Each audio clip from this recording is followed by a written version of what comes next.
پچھلی نشست میں آپ حضرات کے سامنے علم کلام کی اہمیت پر بات ہوئی، تو تھوڑا بہت اس کا تتمہ کر کے انشاءاللہ دوسری مبحث کی طرف بڑھیں گے۔ علم کلام کے حوالے سے ہمارے درس نظامی میں 8 سالہ درس نظامی میں پہلے تو بہت ساری کتابیں پڑھائی جاتی تھی، لیکن اب تقریباً 1 یا 2 کتابیں پڑھائی جاتی ہیں۔ ان میں سے بنیادی کتاب اور اہم کتاب شرح عقائد النصفیہ ہے۔ یہ اس فن کی ریڑھ کی ہڈی ہے، بس شرط یہ ہے کہ اس کو صاحب فن سے پڑھا جائے۔ اگر غیر صاحب فن سے آپ اس کتاب کو پڑھیں گے تو نہ پڑھنے کے وقت آپ کا اگر ایک وسوسہ ہو تو پڑھنے کے بعد آپ کے 100 وسوسے ہوں گے۔ آپ کی ذہن میں یہ بات واضح ہو۔ اسی وجہ سے اکثر حضرات بے خبری میں یہ کہہ دیتے ہیں کہ شرح عقائد میں عذاب قبر کے بعد ہی عقائد ہے، پہلے عقائد نہیں ہے۔ وَهَذِهِ كَلِمَةٌ لَا يَتَفَوَّهُ بِهَا إِلَّا جَاهِلٌ بِهَذَا الْفَنِّ الشَّرِيفِ۔ جس آدمی نے اس فن کا صحیح طریقے سے حصول کیا ہو، وہ خوب جانتا ہے کہ شرح عقائد میں عذاب قبر تک الہیات اور نبوات کے جو اہم ترین مباحث ہیں، اگر اس کو کما حقہ پڑھا جائے اقتدار فن سے کے ساتھ اور مقتدر فن سے پڑھا جائے تو میرے خیال میں طالب علم اس فن میں بہت ہی مضبوط بن جاتا ہے۔ اور علم کلام کی تو صفت یہ ہے کہ المنجی عن غیاہب الشکوک وظلمات الاوہام۔ تو کیسا بندہ شرح عقائد کے پڑھنے کے بعد وہمی ہوگا اور اس کو وسوسے آئیں گے؟ تو اس میں شک نہیں کرنا چاہیے کہ اس کو صحیح پڑھنے سے وسوسہ نہیں آتا، اور اس میں بھی شک نہیں کرنا چاہیے کہ کامل استاد سے نہ پڑھنے کی وجہ سے بندے کو وسوسے آئیں گے۔ لہذا اہم کتاب ہے۔ بلکہ میں آپ کو بتاتا چلوں کہ ہمارے ہاں تو 7-8 سالوں میں یہ ایک ہی کتاب یا اس کے ساتھ عقیدہ طحاویہ چھوٹا سا اہم متن ہے لیکن چھوٹی ہے، وہ ملا دی جاتی ہے، وہ پڑھائی جاتی ہے۔ حال یہ ہے کہ اہل بدع اپنے مدارس اور مکاتب میں عقیدہ اور اس مادہ کی بہت ساری کتابیں پڑھاتے ہیں۔ ان کے ہاں جو کلیہ ہوتا ہے، کلیہ 4 سالوں میں وہ عقیدے کے اور اپنے جو عقائد ہیں ان کی 16 کتابیں پڑھاتے ہیں۔ ان کی جو کلیہ ہوتی ہے، السنۃ الاولیٰ میں 4 کتابیں، پھر السنۃ الثانیہ میں 4 کتابیں، پھر السنۃ الثالثہ میں 4 کتابیں، پھر السنۃ الرابعہ میں 4 کتابیں۔ 4 سالوں کو ملا کر دوسرے علوم کی بھی کتابیں پڑھتے ہیں، لیکن علم کلام یا عقیدے کی جو ہے، جو ان کے عقیدے کا بیان ہے، 16 کتابیں پڑھتے ہیں۔ اور ہمارے ہاں 8 سالوں میں 1 یا 2 کتابیں۔ الحمدللہ ہم نے اپنے مدرسے میں اگرچہ وفاق کے ساتھ اور یہاں طلبہ ہیں جو وہاں سے پڑھے ہوئے ہیں، ہر سال میں ہم نے عقائد کی کتاب داخل نصاب کی ہے۔ ہم کوشش کرتے ہیں کہ العقیدہ طحاویہ کو درجہ ثانیہ میں پڑھائے۔ درجہ ثالثہ میں اس سال ہم نے تبسیط الفقہ الاکبر شامل نصاب کی ہے۔ تبسیط الفقہ الاکبر امام ابو حنیفہ رحمہ اللہ کی جو کتاب ہے، متن متین ہے فقہ اکبر، تو صنعاء یمن کے ایک عالم ہیں شیخ ابو بکر باذیب حفظہ اللہ، انہوں نے اس کی بہت عمدہ شرح لکھی ہے، تبسیط الفقہ الاکبر، وہ باقاعدہ درسن پڑھائی جاتی ہے۔ درجہ رابعہ میں ہم دروس البلاغہ کے بعد عقیدہ طحاویہ کی شرح جو علامہ بابرتی یا علامہ غزنوی کی طرف منسوب ہے وہ پڑھاتے ہیں۔ درجہ خامسہ میں سلم العلوم کے بعد باقاعدہ رسالۃ الاعتقاد پڑھائی جاتی ہے۔ رسالۃ الاعتقاد یوں بھی کہہ سکتے ہیں اور مختصر و شرح العقائد بھی کہہ سکتے ہیں۔ یہ علامہ علاء الدین البخاری رحمہ اللہ کا ایک جامع رسالہ اور متن ہے، اور انہوں نے اپنے استاذ امام تفتزانی کی شرح العقائد نصفیہ سے اس کا اختصار کیا ہے، اور کچھ زیادات بھی ہیں مفید، تو وہ طالب علم خامسہ میں پڑھ لیتا ہے تو سادسہ میں ان کے لیے پھر شرح عقائد پڑھنا آسان ہوتا ہے، تو چھٹے سال جا کر شرح عقائد پڑھائی جاتی ہے۔ تو ہر سال درجہ ثانیہ سے لے کر درجہ سادسہ تک وہ کتابیں پڑھتا ہے علم کلام کی، تو علم کلام میں خوب اس کو سمجھ آ جاتی ہے، پھر سابع میں اس کو ضرورت نہیں ہوتی، یا اگر وہ تکمیل کر لیتا ہے تو ہمارے یہاں تکمیل میں یہ جو میں نے یہ نام گنوائے ہیں باقاعدی کتابیں ہم درسن پڑھاتے ہیں، الاقتصاد فی الاعتقاد، دفع شبہ تشبیہ، اور اسی طرح ایضاح الدلیل کا کچھ حصہ، اساس التقدیس کی کتابیں ہم پڑھاتے ہیں الحمدللہ۔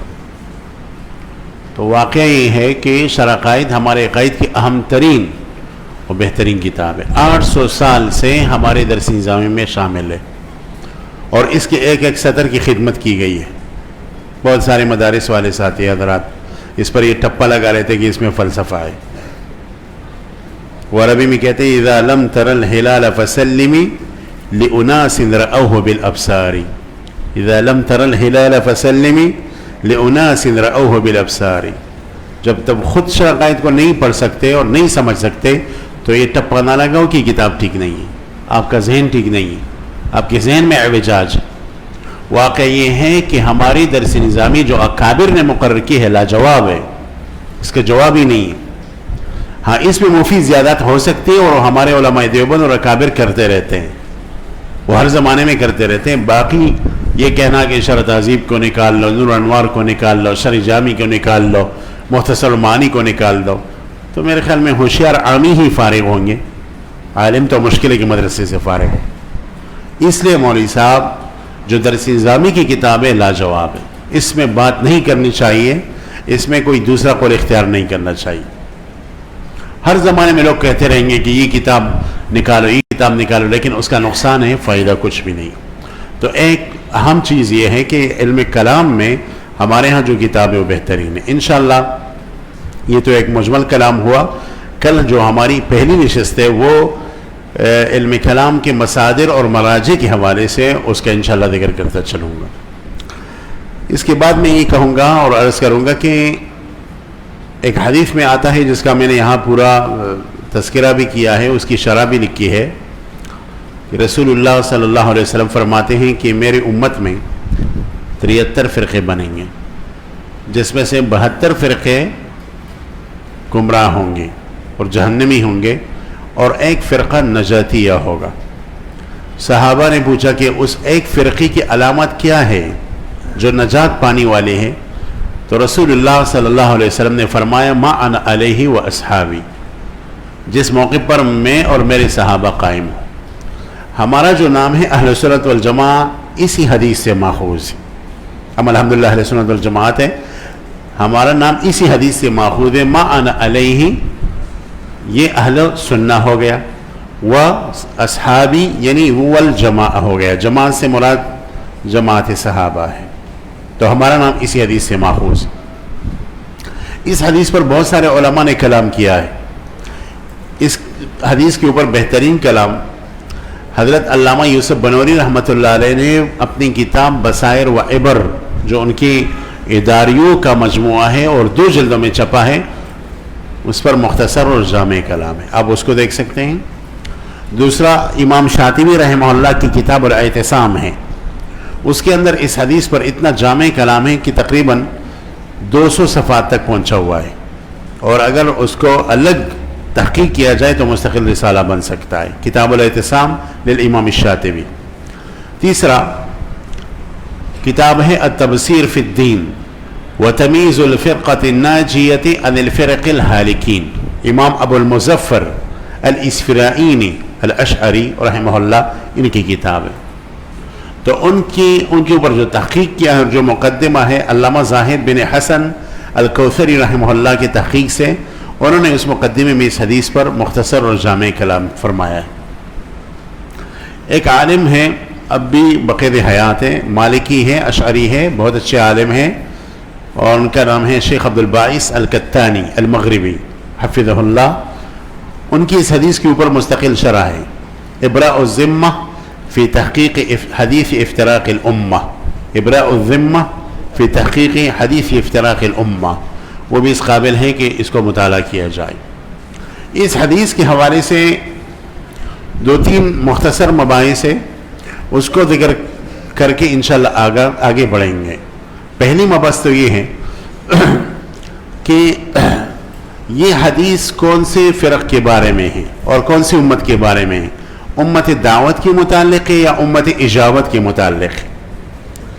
تو بعض علماء کا قول یہ ہے کہ یہ امت دعوت کے متعلق ہے، یعنی رسول اللہ صلی اللہ علیہ وسلم جو فرماتے ہیں کہ میری امت میں 73 فرقے بنیں گے، تو مراد اس سے صرف امت اجابت مسلمان نہیں ہے، کفار بھی مراد ہے، یعنی جن امتوں کو رسول اللہ کی بعثت ہوئی تو ظاہر ہے وہ یہود بھی ہے، عیسائی بھی ہے، ہندو بھی ہے، سب اس میں آ جاتے ہیں، تو ان میں 73 فرقے بنیں گے۔ اس واسطے ہمارے بعض اسلاف اور اکابر نے اس حدیث کی شرح پر مستقل کتابیں لکھی ہیں، اور ان میں سے قابل ذکر ایک کتاب امام فخر الدین الرازی رحمہ اللہ کی ہے، اس کا نام ہے فرق المسلمین والکفار، اور اس میں ان تمام فرقوں کا ذکر کیا ہے جس میں اس حدیث کی طرف مجمل اشارہ آیا ہے۔ اور اس حدیث سے یعنی اس کتاب سے بھی پتہ چلتا ہے کہ امت سے مراد امت دعوت ہے۔ لیکن یہ بعض علماء کا قول ہے، شیخ عبدالباعث قطانی نے بھی اسی قول کی تائید کی ہے۔ جمہور کہتے ہیں کہ اس حدیث میں امت سے مراد ستفترق امتی، امت سے مراد امت اجابت ہے جو مسلمان ہیں، یعنی مسلمانوں کے اندر تقریباً 73 فرقے بنیں گے، اور وہ ان کا جو اختلاف ہے وہ عقیدے کے لحاظ سے مضر اختلاف ہوگا۔ تو یہ جمہور علماء کا قول ہے، اور علماء کی زیادہ تعداد نے اس قول کی طرف ذہاب فرمایا ہے، اس قول کو اختیار کیا ہے، اور اسی واسطے علماء نے اس حدیث کی شرح پر مستقل کتابیں لکھی ہیں۔ ان میں سے قابل ذکر کتاب الفرق بین الفرق ہے امام ابو منصور البغدادی کی، اسی طرح ابھی یہ کتاب کا تذکرہ میں نے کیا اور اس کا نام ہے التبصیر فی اصول الدین، التبصیر و تمیز الفرقۃ الناجیۃ عن الفرق الہالکین، ابو مظفر اسفرائینی کی، یہ بھی اس حدیث کی شرح پر لکھی گئی ہے۔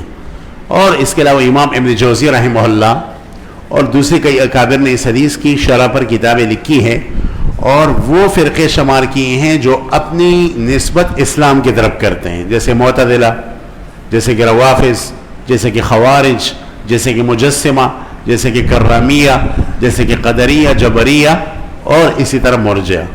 یہ وہ فرقے ہیں جو اسلام کی طرف اپنا انتساب کرتے ہیں اور اس پر فخر کرتے ہیں۔ تو یہ جو حدیث ہے انہی فرقے اسلامی فرقوں کے متعلق ہیں، ٹھیک ہے نا، یہ آپ حضرات کے ذہن میں رہے۔ یہ دو باتیں تو اس حدیث کے اس لحاظ سے ہیں۔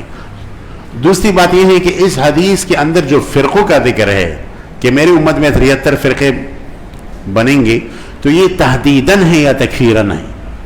بعض علماء نے اس حدیث کو تحدید کی معنی پر محمول کیا ہے کہ یہ جو 73 فرقے ہیں یہ تحدیداً ہے، اور 73 فرقے بنے۔ اس حوالے سے علماء نے باقاعدہ اس حدیث کے اوپر شرح لکھی ہے، جیسے کہ امام ابن جوزی رحمہ اللہ نے اس حدیث فرقوں کے حدیث کے متعلق شرح لکھی ہے، اور اس میں 73 فرقے باقاعدہ شمار فرمائے ہیں۔ لیکن اس پر ایک اشکال آتا ہے اور ایک شبہ پیدا ہوتا ہے طالب علم کا کہ جو ابھی نئے فرقے بن رہے ہیں اس جدید زمانے میں، تو 73 فرقے اگر پہلے سے بنے ہوئے اور ہمارے کابر اسلاف نے شمار کی، تو یہ نئے فرقے کس کھاتے میں ہیں؟ تو اس کا جواب یہ ہے کہ یہ جو نئے فرقے نئے ناموں سے ہیں یہ وہی پرانے فرقے ہیں، لیکن صرف نام دوسرے ہیں، وہی پرانے فرقے ہیں، ان کے اصول انہی سے ملتے ہیں، صرف یہ ہے کہ دوسرے نام سے مشہور ہوئے۔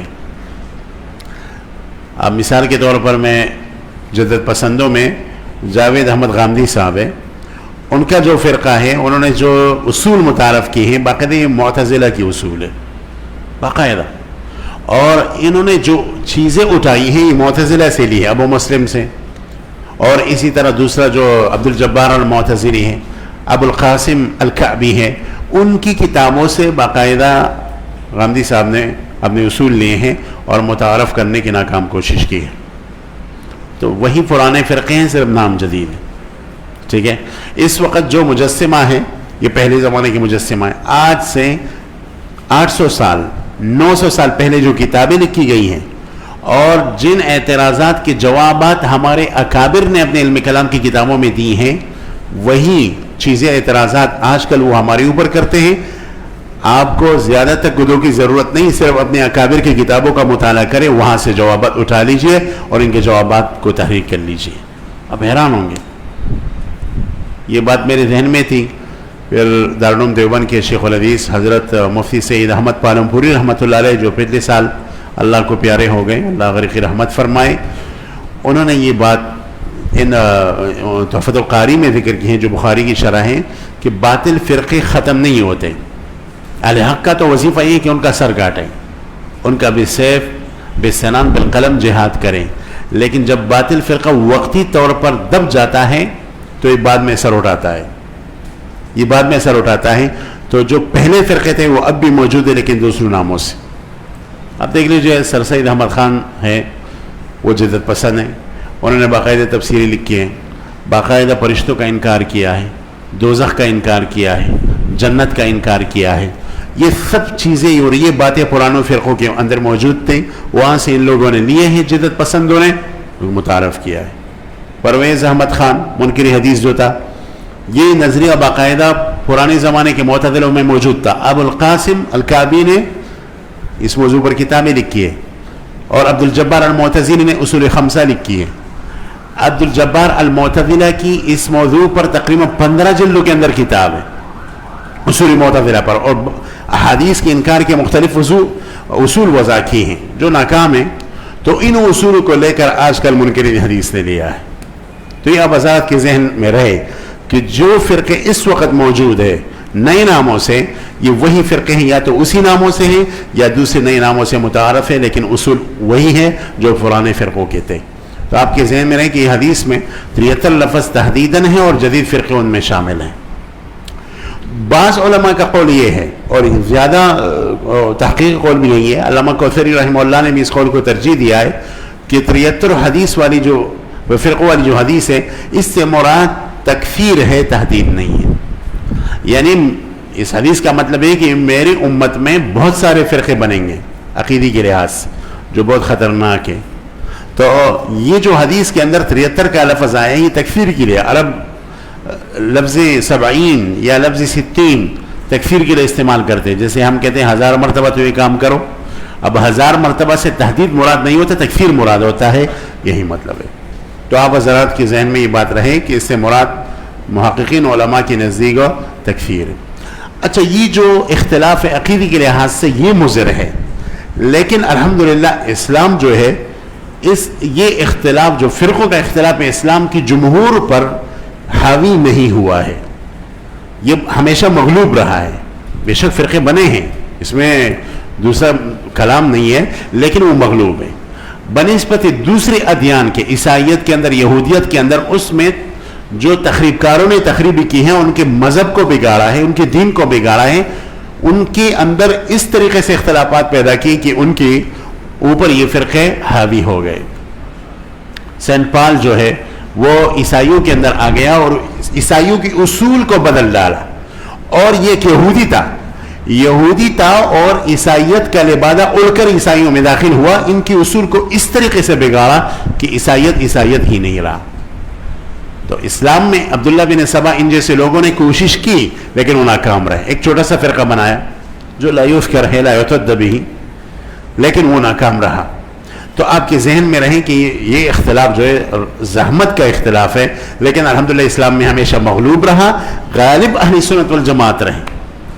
اور ساتھ ساتھ یہ بھی آپ کے ذہن میں ڈالتا جاؤں کہ اسلام کے اندر جو مذاہب اربع ہے، الحنفیہ، المالکیہ، الشافعیہ، الحنابلہ، ان کا اختلاف زحمت نہیں، ان کا اختلاف رحمت ہے.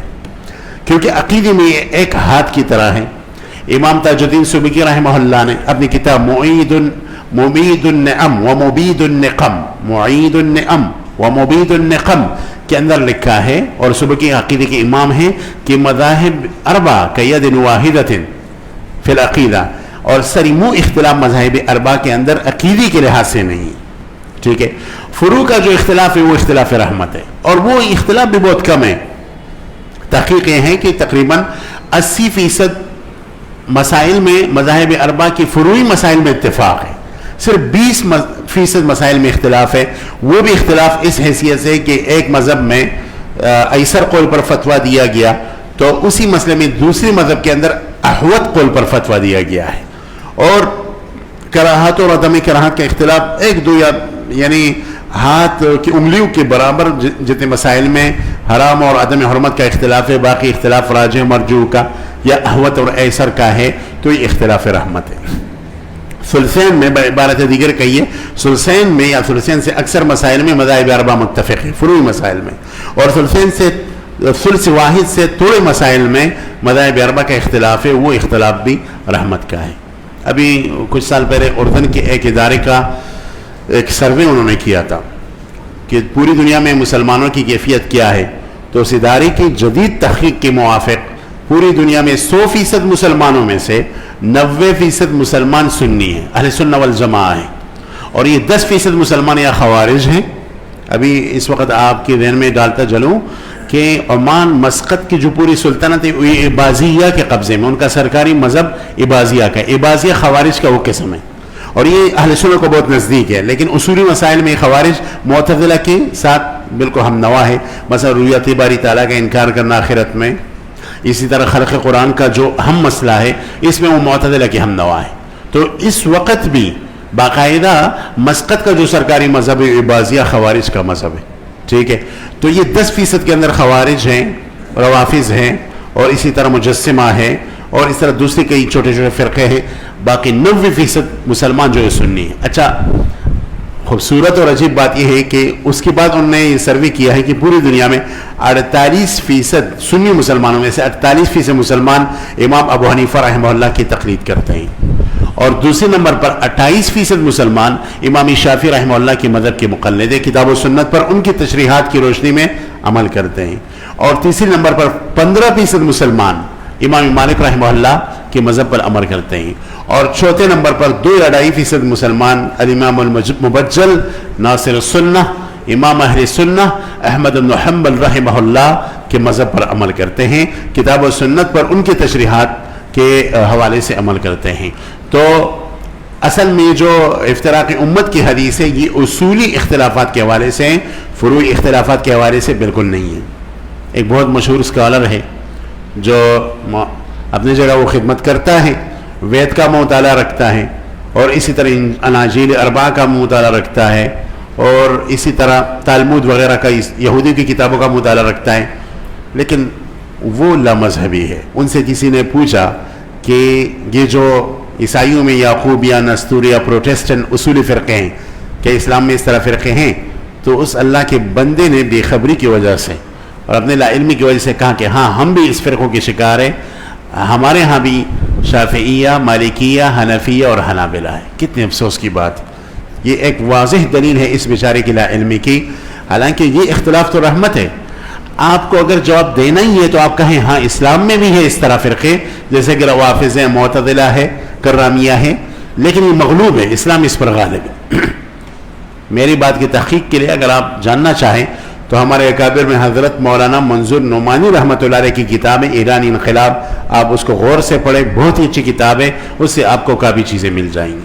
ٹھیک ہے نا. اور معتدل کتاب ہے، کافی معلومات ہے اس میں. تو عرض یہ ہے کہ اصل میں جو اصولی اختلاف ہے یہ اختلاف زحمت ہے.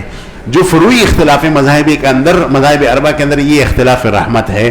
تفصیل کا موقع یہ ہے، اس مجمل بحث سے آپ اپنے نتائج کو بخوبی اخذ کر سکتے ہیں. تو یہ جو یعنی 73 فرقوں والی حدیث ہے، اس کا تو ذکر ہو گیا. رسول اللہ صلی اللہ علیہ وسلم نے اہل سنت والجماعت کی علامت کو واضح فرما لیا کہ ما انا علیہ واصحابی، اور اسی جماعت کا نام اہل سنت والجماعت ہے. اچھا، بعد کے زمانوں میں اہل سنت والجماعت 2 ناموں سے مشہور ہو گئے. بعد کے زمانوں میں 2 ناموں سے اہل سنت والجماعت مشہور ہو گئے. ایک ہے الاشاعرہ اور دوسرا ہے الماتریدیہ. یہ جو 2 قسم کے نام ہیں یہی اہل سنت والجماعت کا دوسرا نام ہے.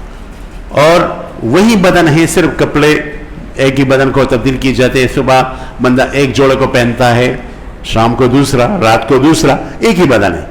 تو اس کپڑے بدلنے کی وجہ سے بدن تبدیل نہیں ہوتا، بدن ایک ہی ہوتا ہے.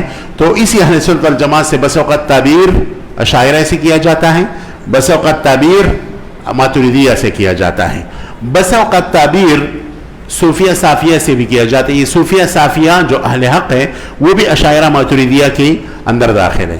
اور اسی طریقے سے بس اوقات ان سے اہل الاثر اور اہل الحدیث پرانے زمانے کی جو اصطلاح ہے، جدید اصطلاح نہیں، جدید اصطلاح مستحدث، جدید اصطلاح کی بات نہیں کر رہا. پرانے زمانے میں اہل حدیث سے مراد محدثین تھی. امام بخاری، امام مسلم، امام ابو داود، امام ابو حنیفہ، امام شافعی، امام احمد، امام مالک، یہ محدثین بھی تھے، مجتہدین بھی تھے. تو اہل الحدیث ان کبھی کبھار یعنی اہل سنت سے یہ بھی تعبیر کی جاتی ہے. تو عباراتنا شتیٰ وحسنک واحد، عباراتنا شتیٰ وحسنک واحد. آپ کی خدمت میں چونکہ بعد کے زمانوں میں اشاعرہ اور ماتریدیہ ان دونوں ناموں سے اہل سنت متعارف ہو گئے 1200 سال سے، 1100 سال سے. اور اسی مکتب فکر کے متعلق ہے ہمارے ہزاروں محدثین اسی مکتب فکر کے طرف منتسب ہیں، ہزاروں مجتہدین فی المذہب اور ہزاروں مفسرین، اور یہ کہیے کہ لاکھوں علماء ربانیین وہ یا اشاعرہ ہیں یا ماتریدیہ. یہ اشاعرہ اور ماتریدیہ کون ہیں اس کی تھوڑی سی وضاحت کرتا چلوں. بصرہ میں جب معتزلہ کا بازار بہت گرم تھا تو ایک شخص وہاں پیدا ہوا اور اس ہستی کا نام ہے امام ابو الحسن الاشعری رحمہ اللہ، علی بن اسماعیل ابو الحسن الاشعری رحمہ اللہ. تو ان کے جو والد صاحب تھے اسماعیل صاحب، وہ ان کے بچپن میں فوت ہو گئے تھے امام ابو الحسن کے. تو ان کی والدہ محترمہ نے ایک اپنے زمانے کے مشہور معتزلی المذہب سے شادی کی. اور جب اب جبائی سے شادی کی، عبدالجبار جبائی اس کا نام تھا، ابو علی جبائی، اس سے جب شادی فرمائی تو اس کے بعد امام ابو الحسن اشعری چھوٹے تھے اور ان کے ستیلے بیٹے تھے. ان کی باقی تربیت ابو علی جبائی کی گھر ہوئی تو معتزلہ کے اصول پر بڑا ہوا. اور چونکہ امام ابو الحسن اشعری کو اللہ رب العزت نے زبردست قسم کی صلاحیات عطا فرمائی تھی. ایک تو زبردست ذہن تھا، ذہن میں وسعت بھی تھی، ذہن میں دقت اور عمق بھی تھا، اور حافظہ بھی بلا کا تھا، اور فصاحت بلاغت بھی اللہ تعالیٰ نے بلا کی عطا فرمائی تھی. تو ان کے جو ستیرے والد تھے ابو علی جبائی، وہ معتزلہ کی طرف سے جب مناظرے کرتے تھے تو ان کے منہ میں لکنت تھا، زبان میں لکنت تھی، تو وہ اکثر مناظرے ہار جاتا تھا. تو اپنی جگہ پر مناظروں میں امام ابو الحسن اشعری اور مباحث اور گفتگو میں بیچتا تھا، جو عقیدی کے لحاظ سے گفتگو ہوتی تھی اس میں سرخرو آ جاتا اور کامیاب آ جاتا. ان کی عمر 40 سال ہو گئی انہی کے گھر کے اندر ابو علی جبائی. لیکن وقتاً فوقتاً بعض چیزیں ان کے ذہن میں کٹکتی تھی کہ یہ ہمارے معتزلہ کے اصول ہیں لیکن بالکل غلط. اس پر اپنے ساتھیوں سے، اپنے ستیلے والد سے کئی مرتبہ انہوں نے مناظرے کی. ایک مشہور مناظرہ شرقائد کی ابتدا میں بھی مشہور ہے کہ اپنے ستیلے والد سے پوچھا کہ 3 بھائی ہے اور 2 بالغ ہیں، ایک نابالغ ہے. بالغ میں ایک نیک تھا، وہ مر کر کہاں جائے گا؟ والد نے کہا جنت. اور ایک بالغ تھا، وہ بد کردار تھا، وہ مر کر کہاں جائے گا؟ اور گناہ کبیرہ کا مرتکب تھا. تو والد نے کہا کہ جہنم میں جائے گا، مخلد فی النار ہوگا، جیسے کہ معتزلہ کے اصول ہے. تو ایک چھوٹا بچہ تھا، نابالغ فوت ہوا، تو والد نے کہا وہ اعراف میں ہوگا یا بدون ثواب جنت میں داخل ہوگا. اور یہ اس لیے والد نے جواب دیا بولے جبائی نے کہ معتزلہ کا ایک عقیدہ ہے کہ اصلح فیصلہ اللہ کے اوپر واجب ہے. اہل سنت والجماعت فرماتے ہیں، اور یہی ہمارے عقیدے کی کتابوں میں لکھا ہے کہ اللہ تعالیٰ عادل ہے اور منصف بھی ہے. اللہ کے اوپر اصلح فیصلہ آپ واجب نہیں کر سکتے کیونکہ وجوب غیر کی طرف سے ہوتا ہے. اگر اللہ تعالیٰ کے اوپر اصلح فیصلہ واجب کیا جائے تو وہ غیر کی طرف محتاج ہوگا، اور جو ذات محتاج الی الغیر ہو جائے وہ خدا نہیں بن سکتا. لہٰذا اصلح جو ہے نا وہ اللہ کے اوپر واجب نہیں. اللہ تعالیٰ جو بھی فیصلہ کرتا ہے وہ اس کا یا عدل ہے اور یا انصاف ہے اور یا فضل ہے، ان تینوں سے نہیں نکلتا. اللہ تعالیٰ ظلم کے صفت نقص سے بالکل مبرہ ہے اور پاک ہے، اور تمام صفات نقص سے پاک ہے. تو انہوں نے کہا کہ جو چھوٹا نابالغ بچے کہاں جائے گا؟ تو والد نے کہا کہ یہ جنت میں بطور بدون ثواب جائیں گے، اعراف میں ہوگا. تو انہوں نے کہا امام ابو الحسن اشعری نے کہ اگر یہ چھوٹا بچہ اللہ کو کہے کہ اللہ مجھے بالغ کرا دیتے، میں بہت ساری نیکیاں کرتا، تبلیغ میں نکلتا، 4 چلے لگا لیتا، اور اسی طرح سال بھی لگاتا، مدرسے میں پڑھتا اور نفل اور تہجد کرتا، تو اس طریقے سے میں بطور مثیب ثواب والا جنت میں جاتا. آپ نے مجھے بچپن میں کیوں انتقال فرمایا؟ تو ابو علی الجبانی جواب دیا کہ اللہ تعالیٰ کی طرف سے یہ جواب ہوگا کہ آپ میرے اوپر اصلح فیصلہ واجب ہے، اور آپ کے حق میں اصلح یہی ہے کہ بطور بچپن آپ کو وفات کروں اور بلوغ تک نہ پہنچاؤں، کیونکہ مجھے پتا تھا کہ تو بالغ ہو جاتا تو میری نافرمانی کرتا، عیاشی کرتا، اس وجہ تو جہنم میں چلا جاتا۔ تو ادھر سے امام ابو الحسن اشعری نے کہا کہ اگر یہ جو بالغ نافرمان جہنم میں جانے والا لڑکا ہے، یہ اللہ سے کہیں کہ اللہ اس کو تو بچپن میں انتقال کیا کیونکہ آپ کو پتا تھا کہ بالغ ہو کر یہ عیاشی کرے گا، تو میرا بھی آپ کو پتا تھا کہ میں بالغ ہو کر عیاشی کروں گا، تو مجھے کیوں بالغ کر کے عیاشی کے اوپر جو نے مجبور کیا؟ میں نے بہت ساری عیاشیاں کی، جہنم میں چلا جا رہا ہوں، تو مجھے بھی بچپن میں انتقال کر لیتے۔ تو پھر وہاں پہ جواب کیا ہوگا اللہ تعالیٰ کا؟ تو ابو علی الجبائی یہاں چپ ہو گیا۔ ان سے پوچھا کہ بیٹا آپ کے ذہن میں کیا ہے؟ اس نے کہا ہمارا مذہب یہاں غلط ہے، اہل سنت والجماعت جس کے خلاف ہم مناظرے کرتے ہیں ان کا مذہب یہاں درست ہے۔ اس طریقے سے کوئی اور واقعہ تدریجاً آئی ان کی زندگی، مثلا ایک واقعہ یہ آیا، یہ کٹر معتزلی تھا، اپنے والد سے ایک دفعہ پوچھا کہ یہ بتائیں کہ اللہ تعالیٰ کے اوپر عاقل کا اطلاق ہو سکتا ہے؟